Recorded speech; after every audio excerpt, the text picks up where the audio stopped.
ఓం నమో నారాయణాయ. ఏ పూజ చేసినా, ఏ కార్యం తలపెట్టినా మన తొలి పూజ అందుకునే విఘ్న నివారకుడు, కార్యానుకూల ప్రదాత శ్రీ మహాగణపతి. మన భరత భూమిలో వినాయకుడు గుళ్ళు ఎన్నో ఉన్నప్పటికీ మహారాష్ట్రలో స్వయంభూగా ప్రకృతి సిద్ధంగా వెలిసిన 8 పవిత్రమైన గణపతి క్షేత్రాలనే అష్టవినాయక క్షేత్రాలు అంటారు. ఈ 8 విగ్రహాలు మానవ నిర్మితాలు కావు. సాక్షాత్తు భూమి పొరల నుంచి స్వయంభూగా వెలిసిన దివ్యమూర్తులు.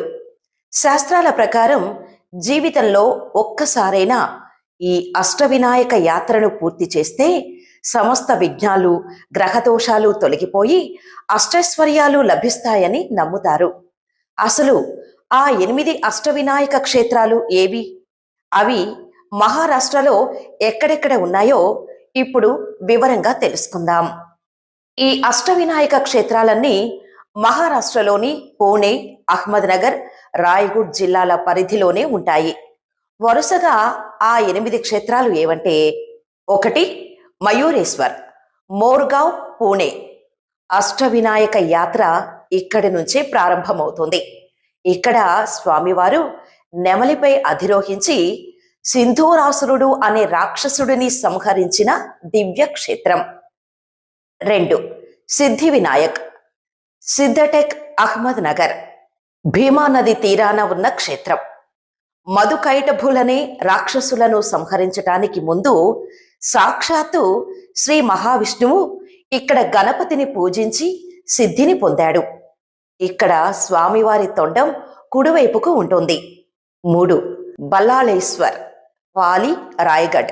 తన పరమ భక్తుడైన బల్లాళుడ అనే చిన్న బాలుడి భక్తికి మెచ్చి ఆ భక్తుడి పేరిట వెలిసిన ఏకైక గణపతి క్షేత్రం ఇది. 4 వరద వినాయక్, మహాడ్, రాయగఢ్. కోరిన కోరికలు, వరాలు ఇచ్చే దేవుడిగా వరద వినాయకుడు అని పేరు పొందింది. ఇక్కడ నిరంతరం వెలుగుతూ ఉండే ఒక దివ్యమైన నందదీపం ఉంది.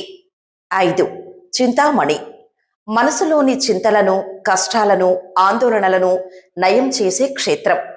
కపిల మహర్షి తన చింతామణి అనే దివ్య రత్నాన్ని ఇక్కడే గణపతి అనుగ్రహంతో తిరిగి పొందాడు. 6 గిరిజాత్మజ్, లేన్యాద్రి, పూణే. ఇదొక అద్భుతం.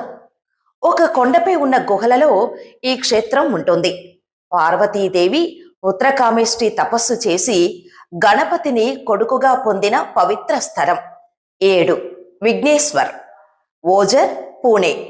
విఘ్నాసురుడు అనే రాక్షసుడి అహంకారాన్ని అణచివేసి భక్తుల విఘ్నాలను తొలగించే విఘ్నేశ్వరుడిగా స్థిరపడిన క్షేత్రం. 8 మహాగణపతి, రంజన్గావ్, పూణే. త్రిపురాసురుడిని సంహరించే ముందు పరమశివుడు స్వయంగా పూజించిన అత్యంత శక్తివంతమైన 10 చేతుల మహాగణపతి స్వరూపం. చూశారుగా, సనాతన ధర్మంలో అత్యంత పావనమైన అష్టవినాయక క్షేత్రాల దివ్య మహత్యం ఇది.